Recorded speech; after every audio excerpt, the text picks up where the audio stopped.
de hoje.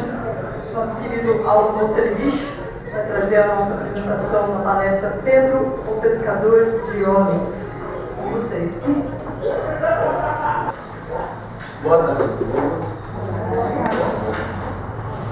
É sempre um prazer estar aqui de novo com vocês. Quem já teve a oportunidade de me ver aqui falando, tocando violão? Alguém ainda está aqui hoje não viu? Tem gente que não viu ainda. Sempre tem gente que não viu. Bacana, obrigado por vocês terem vindo. Obrigado por prestigiar esse evento da casa, da Feira do Livro também, que é tão importante, né? Dando a possibilidade de vários artistas se apresentarem, mostrar seus trabalhos também, unindo o útil ao agradável.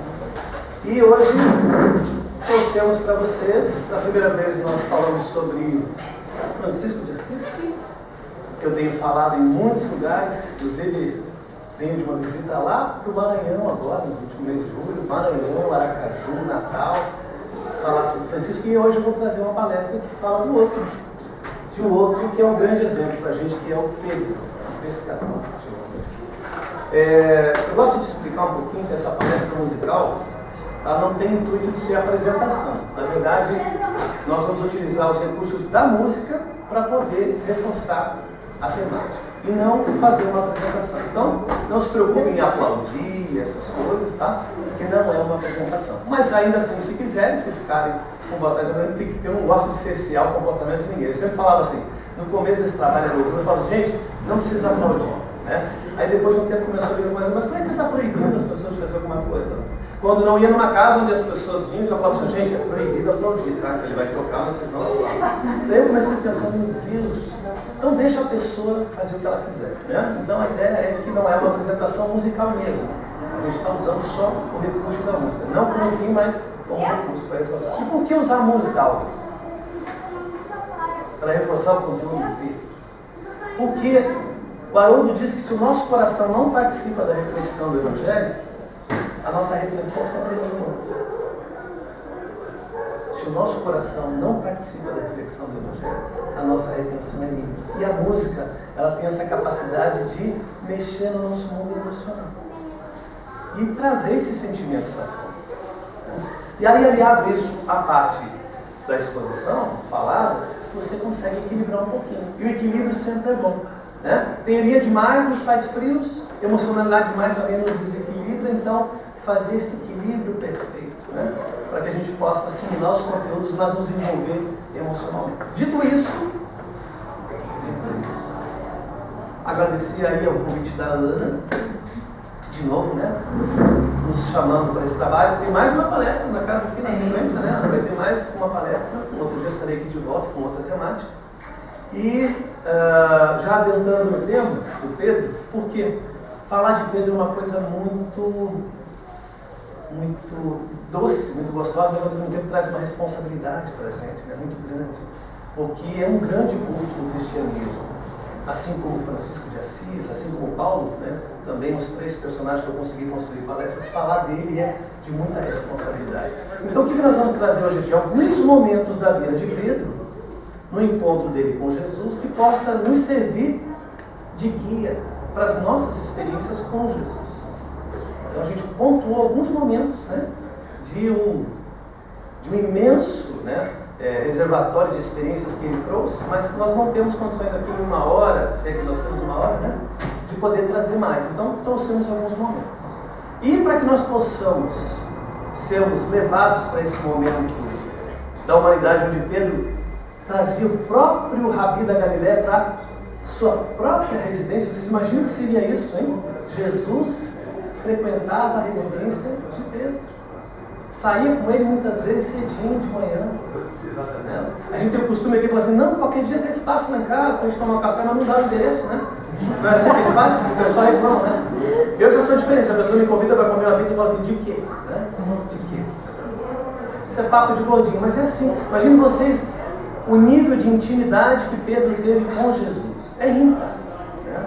Chegou ao ponto de Jesus curar a sogra de Pedro. Então, olha que bacana isso. Nós vamos poder tentar lembrar um pouquinho dessas histórias, desses encontros de Pedro com Jesus, para ver o que o Pedro vivenciou, como é que ele aprendeu com esse encontro que foi muito forte, muito intenso com Jesus. E eu falei para a gente começar a fazer essa reflexão de ser reportados lá mentalmente, porque nós somos seres experienciais e projetivos. Vocês sabiam disso? Nós somos seres experienciais e projetivos. O que é isso, Paulo? Quer dizer que nós estamos aqui, às vezes, sem estar aqui. Vocês sabem como é que funciona? Eu estou aqui, mas eu estou assim, puxa, aquele arroz que sobrou do almoço, é para eu fazer um risoto também. Não é assim que a gente faz? Então, às vezes, infelizmente, a gente tem que controlar a mente, né? Para poder estar aqui também com a mente, não só com o corpo, né? Então, vamos tentar estar junto para que a gente possa aproveitar o máximo possível, eu com vocês, vocês comigo. Por quê? Porque qualquer exposição é 50-50. Não pensem que é só o palestrante que vai fazer o trabalho. Tem todo um trabalho de energia do público, das pessoas que estão assistindo junto com o palestrante. Senão, isso pode ser nada. Ou isso pode ser tudo. Né? Então, vocês vêm comigo? Vamos viajar um pouquinho, 2000 anos no tempo? Lá naquele mar da Galileia, onde Jesus começou ali as suas primeiras pregações, onde Jesus fez o primeiro convite para o Pedro, que estava ali com seu irmão pescando, e não entendeu muito bem o que aquele mestre estava falando para ele, mas ele convidou: vem Pedro, vem comigo, vem ser um pescador de homens. E para que a gente possa ser levado emocionalmente, vamos tocar essa canção de César Tucci, Encontro Marcado.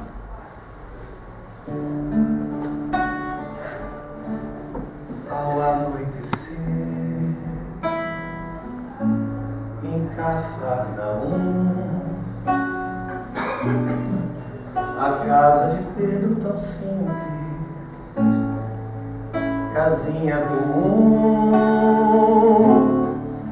se enchia de paz, repleta de luz, ouvindo as palavras eternas do Mestre Jesus. Vou me imaginar sentado ali entre João, Pedro, Tiago, André e Levi, na beira do lago de Genezaré,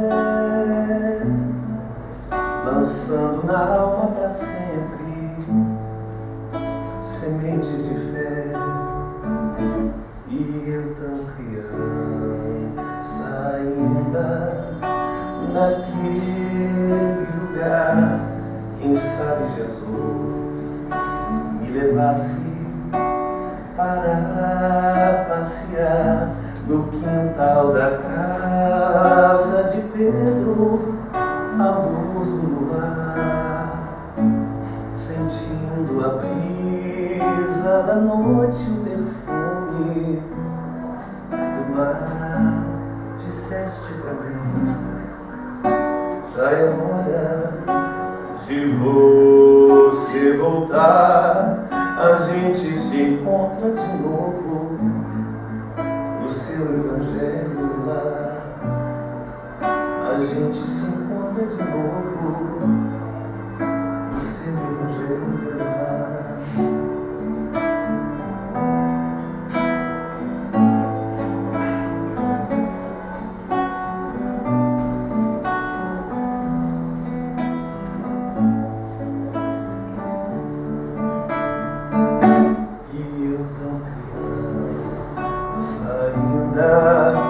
Naquele lugar, quem sabe Jesus me levasse para passear no quintal da casa de Pedro, à luz do luar, sentindo a brisa da noite, o perfume do mar.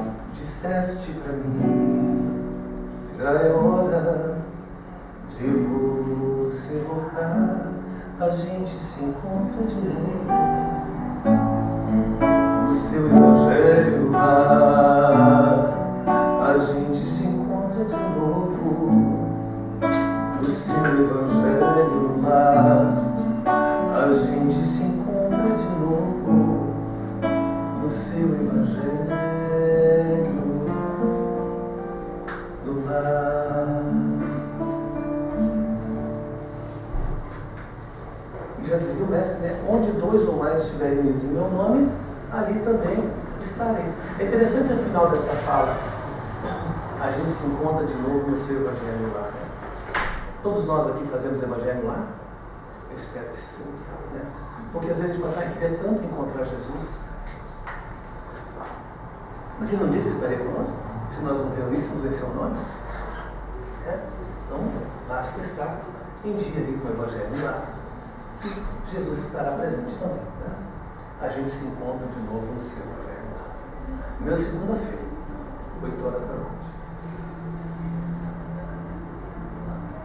E aí, o primeiro grande encontro que eu separei, ou o primeiro encontro que eu separei que tem um significado muito importante, eu vou pedir licença para vocês hoje, primeiro para Jesus, para que possa abençoar as nossas reflexões de hoje, e também para eu ficar sentado, que eu dirigi por 12 mil quilômetros nos últimos 30 dias e eu estou com um problema na minha perna. Então, se vocês não ficarem chateados, até porque nós estamos em poucos aqui, não tem problema, não precisa ficar andando para lá e para cá. Eu vou ficar sentadinho aqui conversando com vocês. Vindo das partes de Cesareia de Filipe, quando Jesus indagou os discípulos, perguntando: quem dizem os homens ser o Filho do Homem? Uns disseram, uns dizem que é Elias, outros que Jeremias, ou alguns dos apóstolos. E então Jesus perguntou: e vós, quem dizeis que eu sou? Vós, quem dizeis que eu sou? Pedro não titubeou e disse: és o Filho de Deus que vive. É o Filho de Deus vivo, em outras traduções. És o Messias. E Jesus então, surpreso com a resposta, diz: bem-aventurado és tu, Simão Bar-Jonas, porque não foi nem a carne nem o sangue que te revelaram, mas sim meu Pai que está nos céus. E eu te digo, serás Pedro, e sobre essa pedra erigirei a minha igreja, e as portas do Hades não prevalecerão contra ela. Aí o texto aponta. E por que eu trouxe essa passagem? É interessante isso, né? A Pedro, apesar de ter respondido certinho no meio de todo mundo, ainda estava mais certo com as palavras do que com o sentimento.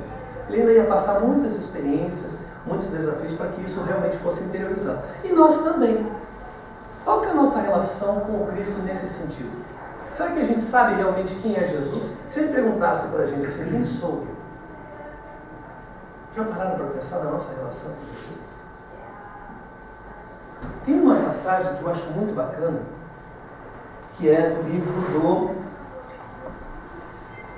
Hilário Silva, né, Espírito, que tem um texto que fala da visão de Eurípides. Já viram esse texto da visão de Eurípides?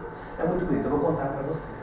Então, esse texto da visão de Eurípides narra uma história de Eurípides Barçanufo, né, o apóstolo da mediunidade de Sacramento, tão conhecido entre nós.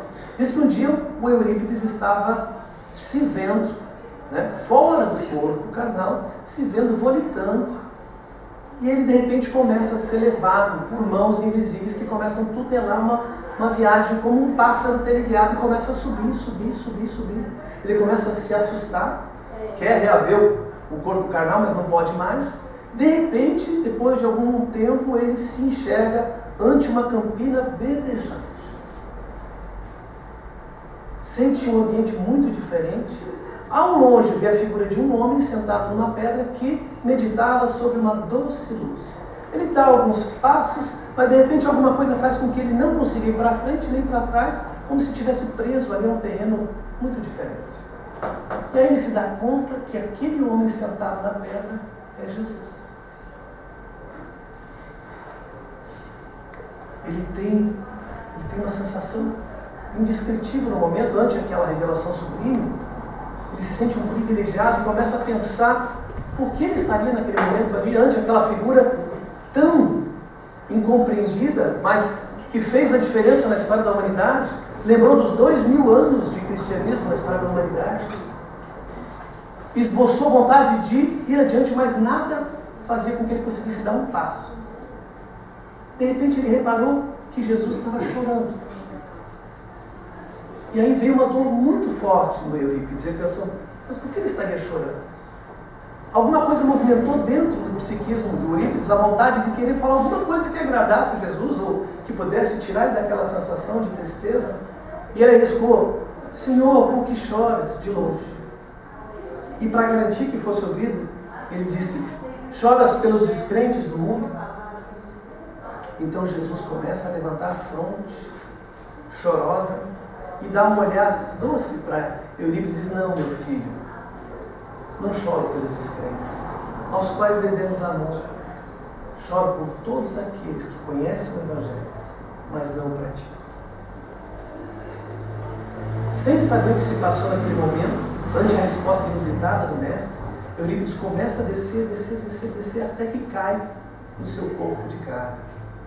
Era alta madrugada, ele desperta e não consegue mais dormir. E o que é narrado no texto é que a partir daquele dia, Eurípides serve a Jesus por todos os dias de sua vida, atendendo todos os sofredores deserdados da sorte, sem descansar um único dia e sem mais reclamar. E não fez referência àquele episódio, pelo menos enquanto esteve encarnado, para ninguém. Nunca contou esse episódio. Apenas depois do seu desencarne é que, através da psicografia de Chico Xavier, nós conhecemos a visão de Eurípides.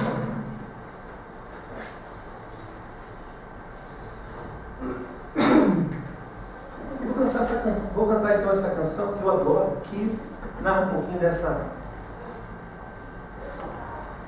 nossa relação com Cristo. De Willy de Barros, quando penso em Jesus.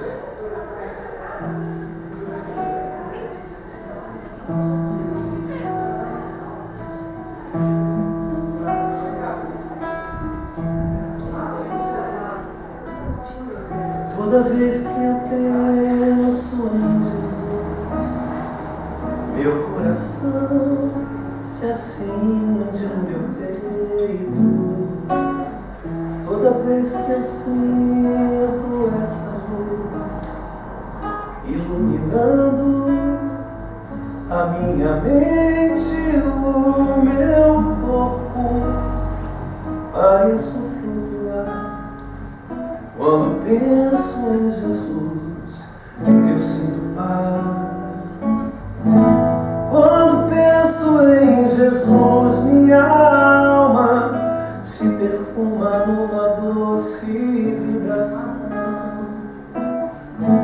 Os meus pensamentos se transformam e eu sinto que dentro do coração vai surgindo, vai crescendo um sentimento diferente, puro, me enchendo, me elevando, transcendendo todas as fronteiras. E o mundo inteiro é alegria, colorido como uma manhã de sol. Quase grito de tanta felicidade, e o meu sorriso não demora a despontar. Quando penso em Jesus, só quero amar.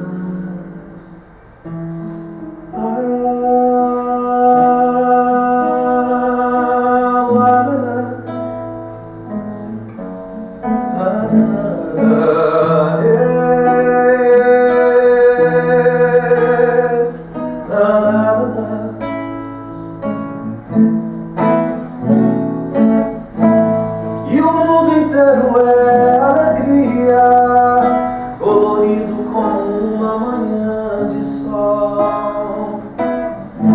Quase grito de tanta felicidade, e o meu sorriso não demora a despontar. Quando penso em Jesus, eu só quero amar.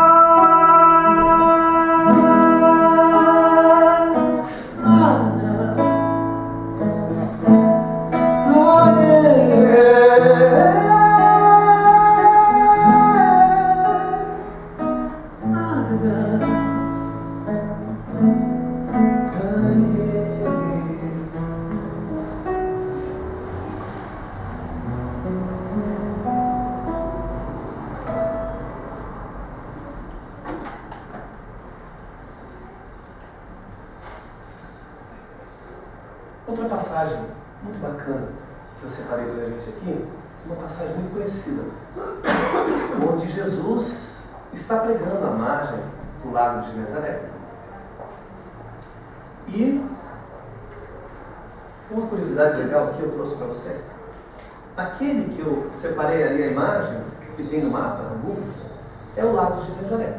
Quem já leu o livro aqui, Brasil, Coração do Mundo, Pátria do Evangelho? Já leu? Mais alguém? O que tem no livro Brasil, Coração do Mundo, Pátria do Evangelho que vocês lembram? Que Jesus conta que o Evangelho está sendo transplantado, né? Trazido de lá dessa região do Oriente para o Brasil. E qual a forma do lago de Genezaré?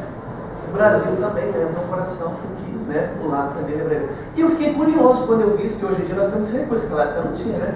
Eu falei, será que esse lago, esse mar da Galileia lembra um coração mesmo? Está lá, corroborando com o que está descrito no livro, um coração mesmo. Bem formato do Brasil também, né? Muito parecido. Enfim, só uma curiosidade. E o que acontece nesse momento? O Pedro e os seus outros amigos, pescadores e alguns seguidores do mestre, seguem a embarcação e Jesus diz para eles, não, vão na frente que eu ainda vou aqui fazer minhas orações, depois eu vou. Só que nisso começa a escurecer, já está anoitecendo, e Jesus não aparece. De repente aparece um vulto naquela escuridão, né? E os homens do barco começam a ficar temerários. É um fantasma! Né? E a voz diz, não, sou eu. Né? Sou eu, sou mestre. E o Pedro, então, tem a ousadia, imprudente, mas uma ousadia que era muito própria dele, de, se é tu mesmo, mestre, me faz ir até ti caminhando sobre a água. E Jesus, então, disse, então vem. E Pedro não podia agora titubear, já que tinha lançado esse pedido a Jesus, começa a caminhar sobre a água e realmente caminha sobre a água. Olha que coisa interessante. Não é pouca coisa. Já tentaram caminhar sobre a água? Não é pouca coisa. Só o lagarto Jesus, que a gente conhece, que faz bem esse trabalho, né? A gente não consegue. Mas o Pedro conseguiu, então não é pouca coisa. Só que a certa altura começou a bater um ventinho mais forte, já estava meio escuro, né? E ele começa a afundar.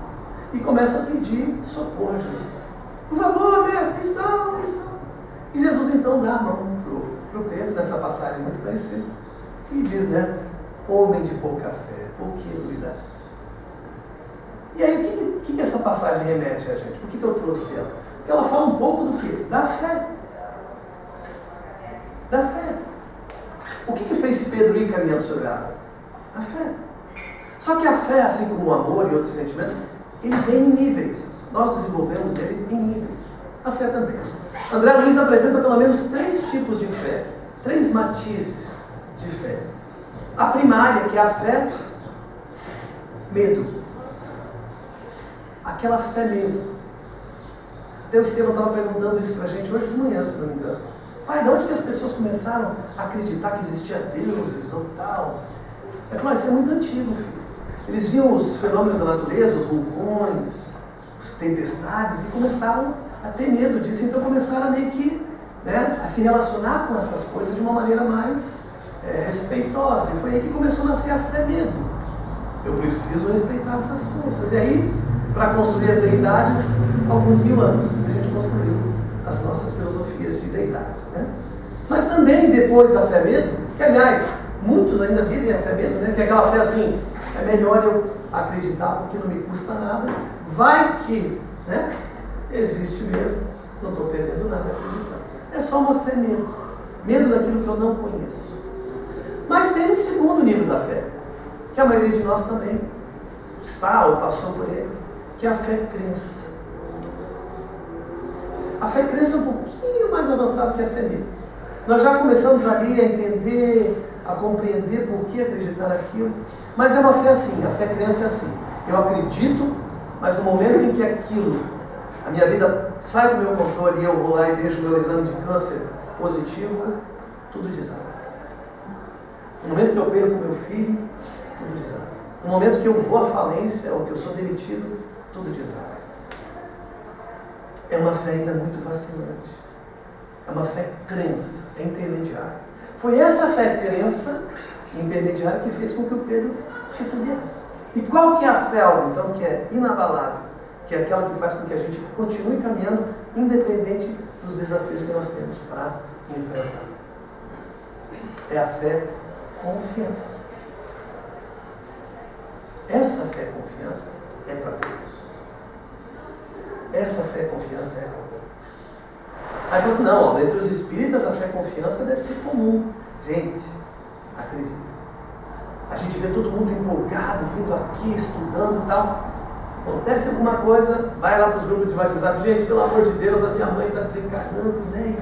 Eu quero orações, desespero, né? Olha, eu não vou poder mais participar porque eu estou enfrentando isso ou aquilo. Então, assim, a gente vê o quanto as pessoas são frágeis na sua fé. Quando elas mais precisavam do nosso apoio, da casa espírita, do ambiente, para poder segurar, é mais que quando elas somem, quando as coisas estão nesse viés, né? Da dor, do sofrimento, da tribulação. Então, assim, a gente precisa encontrar uma maneira de elevar o nosso nível de fé para essa fé e confiança. E aí cada um vai achar o seu, né? Pedro mesmo, no transcorrer da sua existência, só lá no final, foi poder dar o seu testemunho vivo e aí sim encontrar a fé e confiança para poder cumprir a sua missão, né? E para exemplificar essa passagem, eu trouxe uma canção que fala disso. Que fala um pouco disso. Dessa coragem.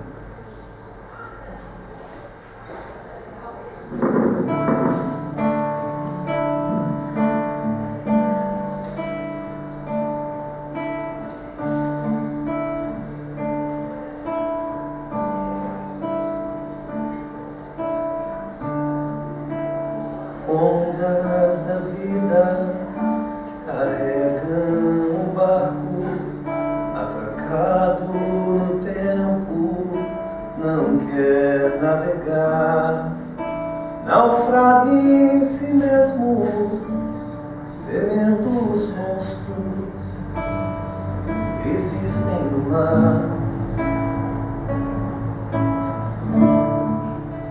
O monstro da morte consegue sozinho fazer com que barcos prefiram parar. Mas monstros não existem sequer nas mentiras contadas no mar. Vai, enfrenta as tormentas do além-mar. Isso as velas da coragem pra lutar e ir além. Estrelas do bem vão te guiar. Vai, que o Cristo seja luz em teu lugar. Que o risco não te impeça de tentar ganhar o mar com um instrumento que se chama amor, amor, amor.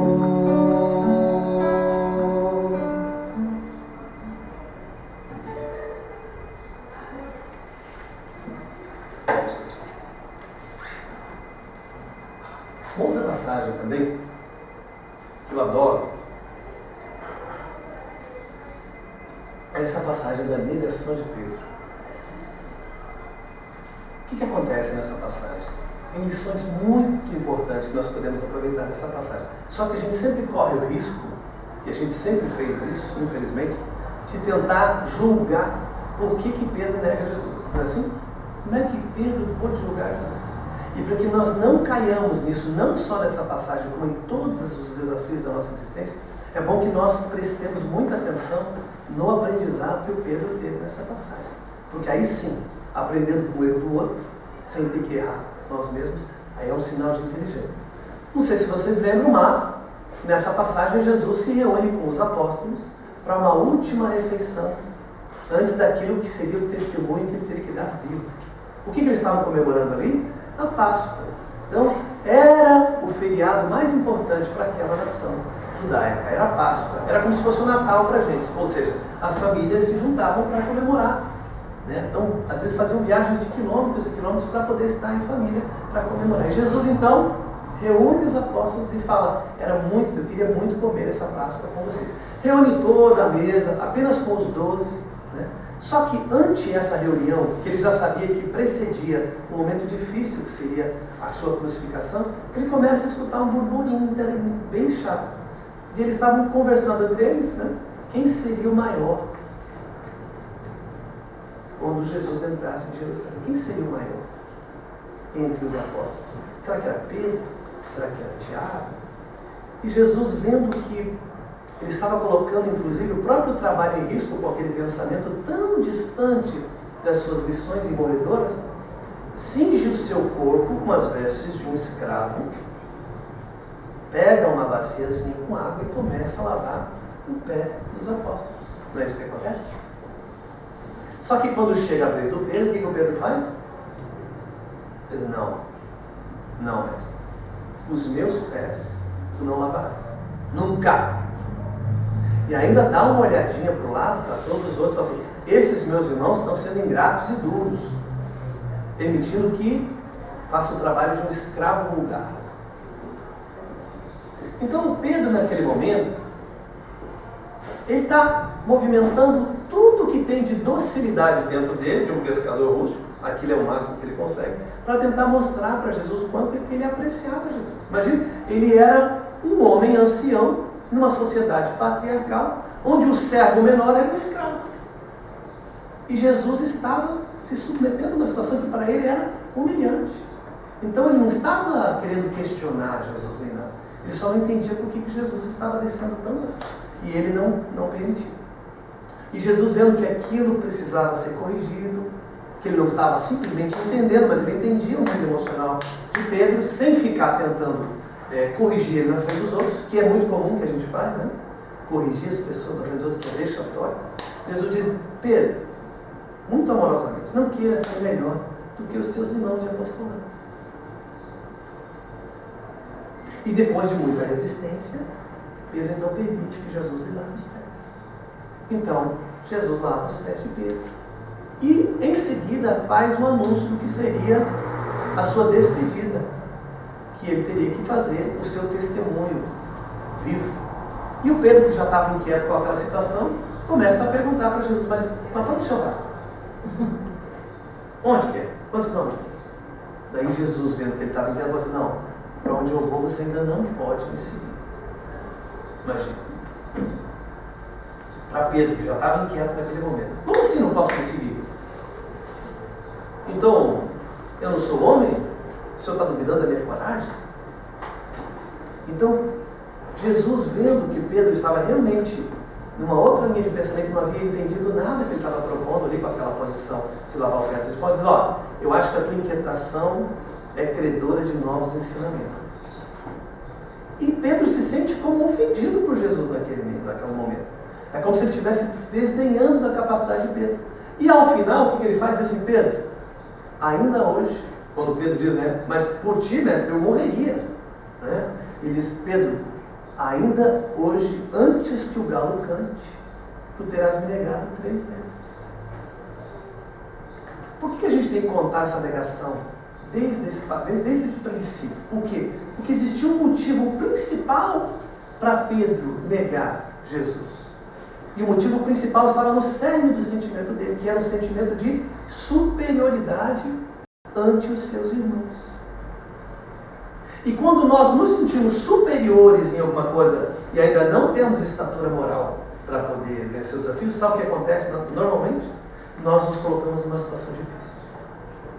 E o que acontece na sequência? Jesus é preso, né? Judas entrega onde está Jesus, tem ali uma atitude que não é muito bem compreendida. Para ele é uma estratégia de Jesus ser preso e causar um certo tumulto, que não dá certo, mas ele entrega onde Jesus está, para os asseclas de Caifás. Jesus, quando vai ser preso, o que o Pedro faz? A primeira atitude dele? Puxa da espada e passa cortando um pedaço da orelha de um dos guardas de Caifás. E Jesus não deixa aquela passagem sem dar mais um ensinamento para Pedro, que serve para todos nós. Pedro, embainha a tua espada. Aquele que vive pela espada, por ela perecerá. Ou aquele que com ferro fere, com ferro será ferido, em algumas traduções. E Jesus então é preso, e aquela sensação de superioridade, que é só das palavras, faz com que Pedro se coloque numa situação difícil. O que é a situação difícil? Todos os apóstolos fogem, somem daquela situação. Apenas João, que fica junto com Pedro, mas Pedro aconselha João, vá avisar Maria que Jesus está sendo preso, e acaba até que João sai. Só que o Pedro não abandona. Ele está mexido, ele está quieto, né? E ele fica ali muito próximo àquela situação da prisão de Jesus, muito próximo ao palácio onde o Caifás está e onde Jesus fica preso. Numa cela, inclusive, que dá para o pátio desse palácio de Caifás. E aí o Pedro é indagado, pelo menos em 2 vezes, em 3 vezes, mas você não é o seguidor do Messias? Tu não é seguidor daquele homem? E o Pedro, como queria acompanhar tudo, diz, não conheço esse homem. E depois que ele nega pela 3ª vez, o que acontece? O galo canta. Claro, o galo simbolizando o fim daquela noite e o amanhecer de um novo dia. Só que quando o galo canta, para o Pedro, na consciência dele, as palavras de Jesus reverberam. Antes que o galo cante, terás me negado 3 vezes. E você sabe o que acontece quando uma pessoa acredita que é superior às suas próprias forças e ela falha? Ela fica muito decepcionada com si mesma. Então ele entra em pranto convulsivo de vergonha de si mesmo, de frustração, de se reconhecer ainda muito distante daquele homem que ele imaginava ser. Imagina a gente, né? A pessoa dizendo, eu consigo correr 10 quilômetros. Aí quando você vai lá, você dá um pique, dá umas 3, 4, já acho que não, ainda hoje acho que eu não consigo, né? Ainda não vai dar. Então assim, às vezes esse sentimento de superioridade ou de desconhecimento de nós mesmos faz com que nós nos coloquemos em situações difíceis. E o Pedro acabou aprendendo da maneira mais difícil. E o que acontece então na sequência? Ele olha para a grade da cela que dá na parte de trás da casa de Caifás, do palácio. Jesus está olhando para ele e consegue olhar para ele no meio da multidão. E Pedro então, num processo psíquico, não com o ouvido, mas com os ouvidos do Espírito, percebe Jesus se comunicando com ele e aquelas palavras que ele tinha ouvido por último, antes de se despedir do Mestre, ressoam novamente na acústica da sua alma. Pedro, o homem do mundo, é mais frágil do que perverso. Então Pedro tinha se colocado naquela situação por fragilidade. Fragilidade do quê? De falta de conhecer-se a si mesmo. Então ele teve que aprender uma lição muito dura que pode servir para a gente também. Isso está lá no livro de Humberto de Campos Cornol. E eu vou cantar uma canção então, para reforçar um pouquinho essa passagem. Uma canção de Eduardo Barreto, um grande compositor espírita. Quando a vida se mostrar um lugar de luta e dor, é que há nos céus mãos a trabalhar, lapidando o tempo do amor. Se a incerteza então vier, usa a luz da oração, revigora o teu cântico de fé e acerena o teu coração. Tira os teus olhos das noites sombrias, das brumas, da desilusão. Vê tão somente que a graça divina te acena, a renovação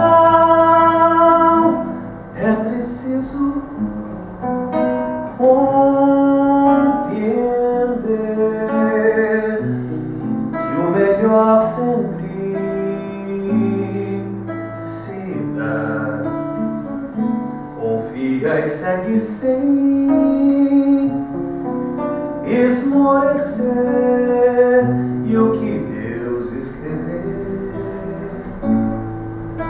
será o melhor sempre se dá, e o que Deus escrever será.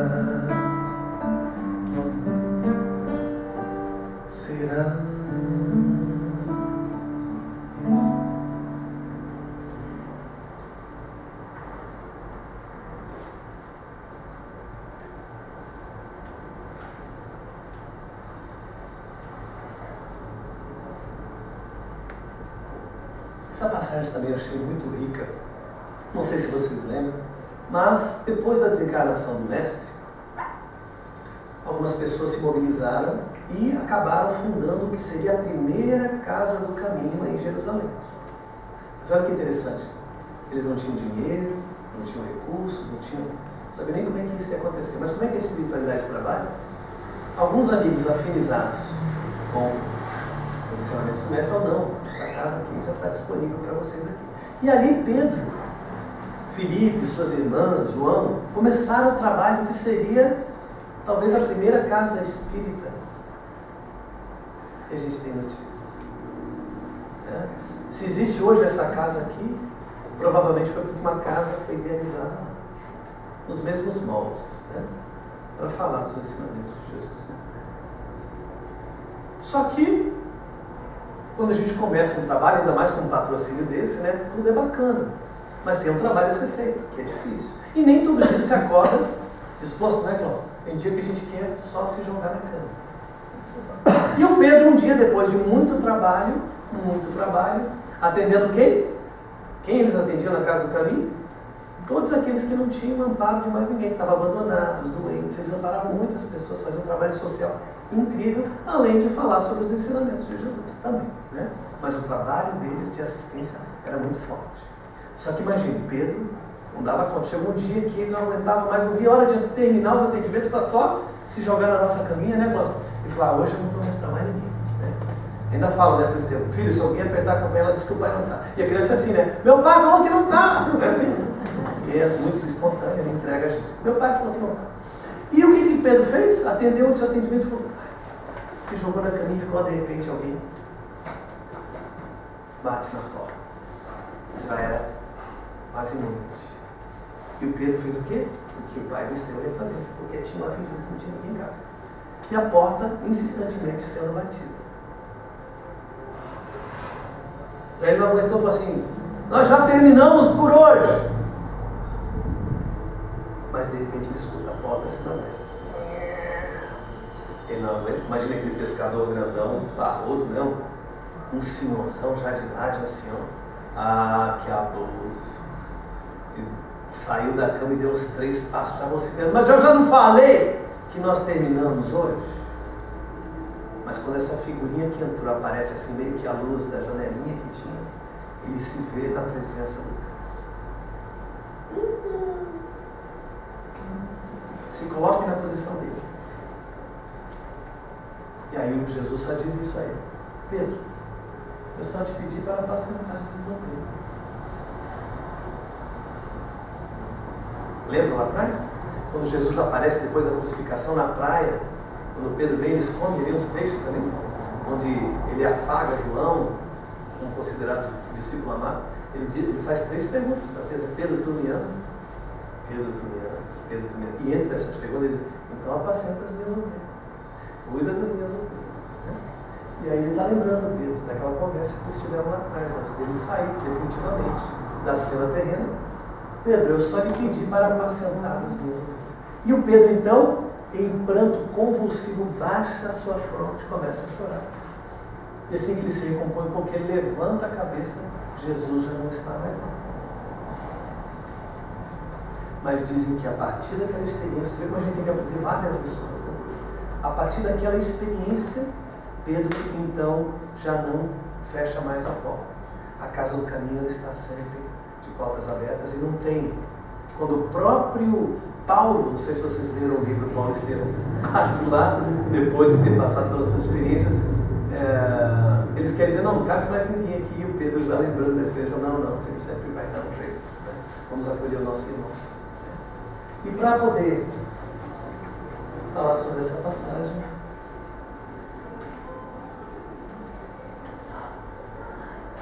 eu vou falar sobre essas mãos operosas que servem para cuidar, né? Já que a Casa do Caminho nasceu com esse intuito, acabou um pouco perdendo aquela forma inicial, né?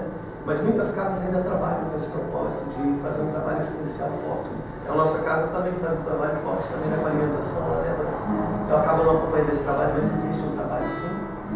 E que depende de mãos operosas, né? Então, com Jesus, Alta de Souza e Eduardo Barreto.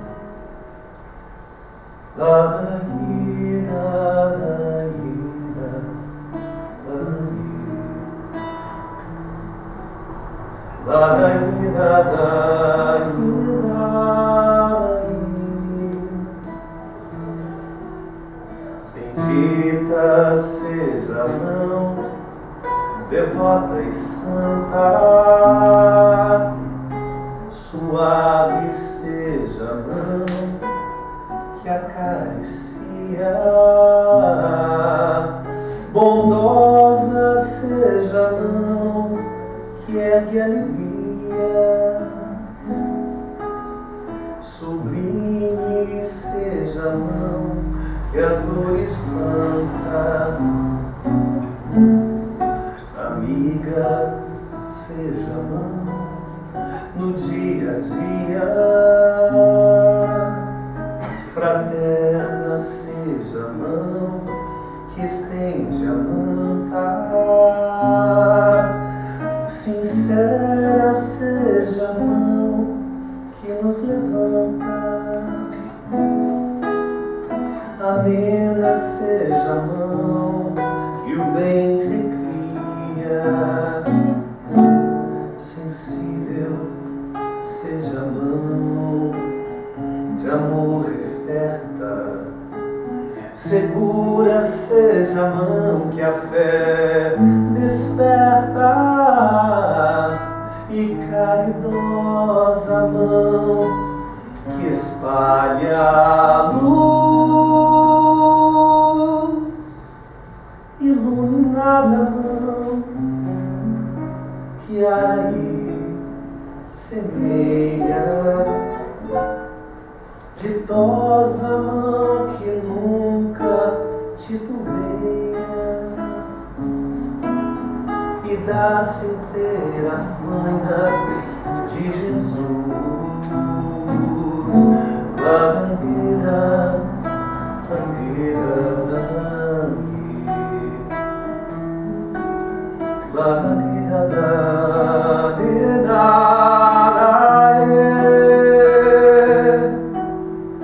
sensível seja a mão de amor referta, segura seja a mão que a fé desperta, e caridosa mão que espalha a luz, iluminada mão que Araí semeia, ditosa mão que nunca titubeia, e dá-se inteira a faina de Jesus. Amiga seja a mão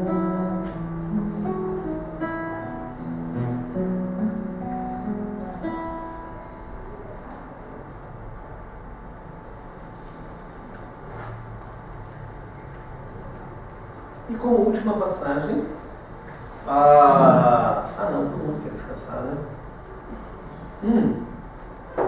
Como última passagem, eu vou contar essa história para vocês que me emociona demais. É do livro Até o Fim dos Tempos, de Amélia Rodrigues. Não sei se vocês leram esse livro. É uma história que tem esse título, A Espada e a Cruz. Para a gente finalizar. O que conta essa história? Conta que dentro daquele grupo de guardas de Caifás tinha um especial que chamava Malco, ou Meleque. E o Malco, um guarda, um servidor de Caifás, muito ambicioso, e que o Caifás, que era o chefe ali, né, que era o grande sacerdote fariseu, notava as suas ambições e impulsionava elas ainda mais. Né? E ele, quando o grupo foi prender Jesus entregue por Judas Iscariotes, quem que teve a sua orelha cortada? O Malco. E fazendo aqui uma correção que a Amélia Rodrigues faz no livro, que eu acho muito legal. Tem uma passagem curiosa ali, né, que conta que Jesus teria colado a orelha do guarda novamente. Né? E a Amélia Rodrigues alerta que Jesus não colou a orelha. Jesus apenas estancou o ferimento. Meleque ficou com um pedaço da orelha faltando. E o que aconteceu por conta disso? Daquele pedaço de orelha faltando? Era um sinal característico de crime naquela época. Uma pessoa que tivesse alguma parte do corpo que foi amputada, normalmente orelha, nariz, né, até dedo, naquela religião ou naquele costume, eles normalmente cortavam uma parte do corpo para mostrar, ó, você cometeu um crime, então vai ficar marcado na tua vida.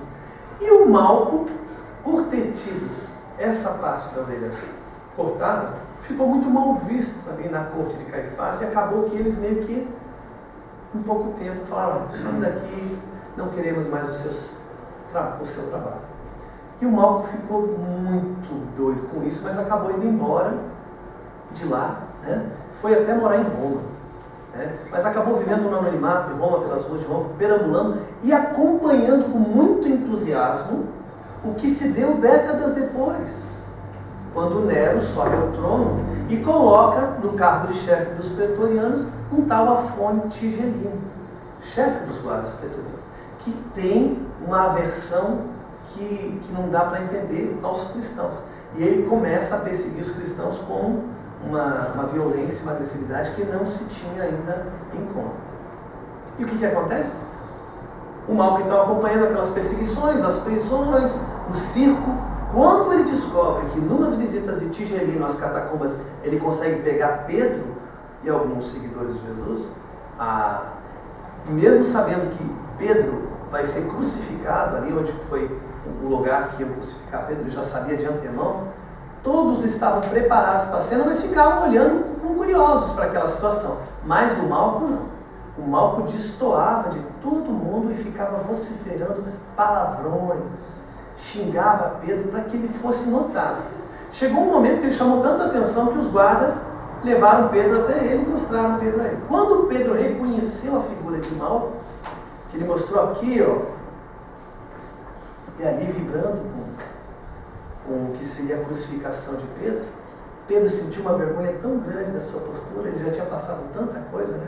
A gente que lê o livro Paulo Estevão conhece toda a trajetória dele ali, por que ele foi até Roma, acabou indo embora, né, com medo de ficar em Jerusalém. Paulo acomoda ele ali, mas ele acaba sendo preso e o fim dele foi esse, né, aceitar a crucificação. Quando ele vê o Malco, passa um filme na cabeça dele e ele fica tão envergonhado da sua postura que se joga aos pés de Malco, implorando seu perdão, com extrema humildade. Mas não foi isso que os guardas interpretaram. Os guardas pretorianos estranharam essa postura de Pedro e falaram, opa, peraí, se esse aqui, que é considerado o maior entre os cristãos, está ali se ajoelhando aos seus pés, você é maior que ele. Então vamos crucificar ele também.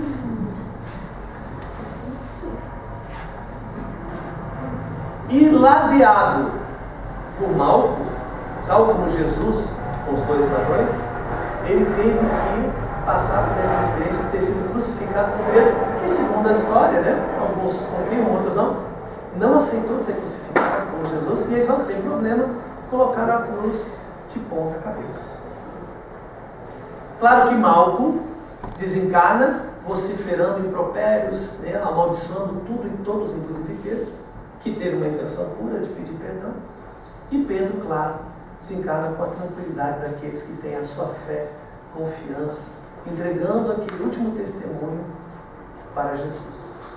E no livro Diretrizes Apostólicas para o Evangelizador, que é um livro que ninguém leu porque é difícil de ter, vendido lá em Minas Gerais, e a minha amiga um dia me arrumou uma cópia, tem uma história que conta o desencarne de cada apóstolo. E conta como é que Pedro chegou no mundo espiritual, coisa que nós não temos notícia, né?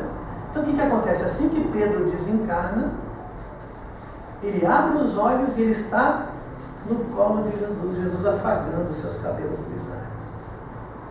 Ele dá um sorriso então, e Jesus faz uma vez só a pergunta: Pedro, tu me amas? E o Pedro diz: eu te amo, mestre. E Jesus então, em vez de fazer novamente a pergunta, não faz.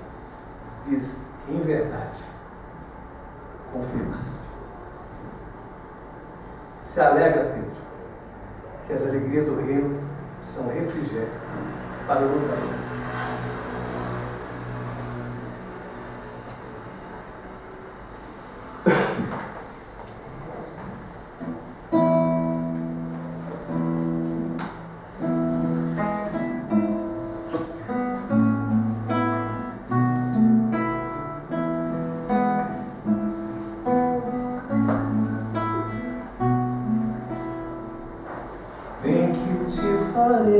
Pescador de homens, se perseverares serás servas, pedra e onde a agonia do vazio, pedra frutificarás a mitigar a fome.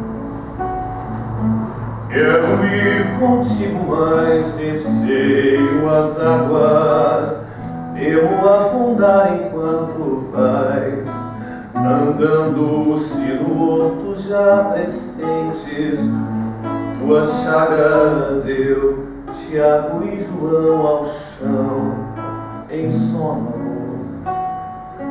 Como não bastasse, eis-me a ferir, um soldado que te traz voz de prisão. Sou pequena ovelha, atemorizada, valindo negação.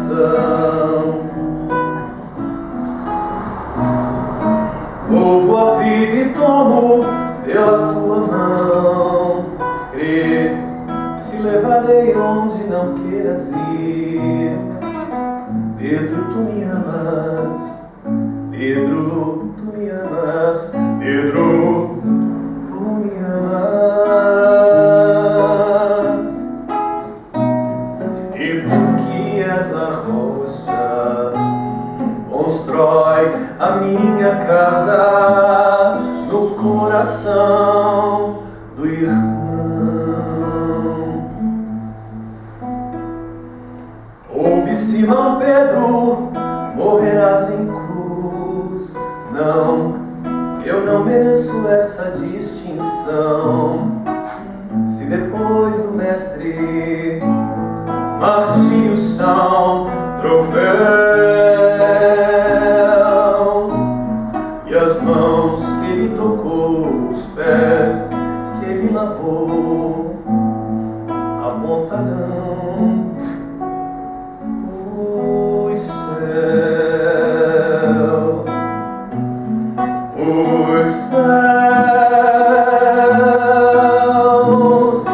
vem que eu te farei um pescador de homens, se perseverares serás servas pedra. Vem que eu te farei um pescador de homens.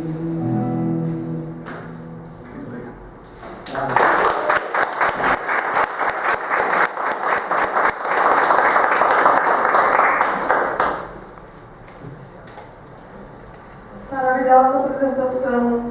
Acho que todos aqui, além de aprender, tiveram renovadas as energias, os conhecimentos e vão levar para casa isso, né?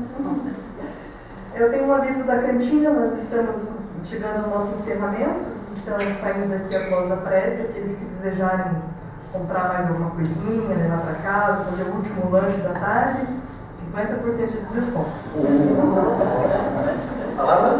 Saudão, saudão.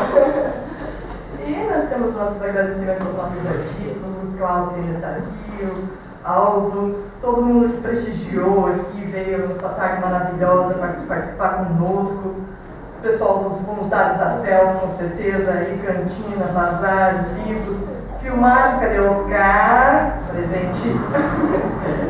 Doutrinário, com certeza, aí nos livros. E um grande aplauso a todos, né?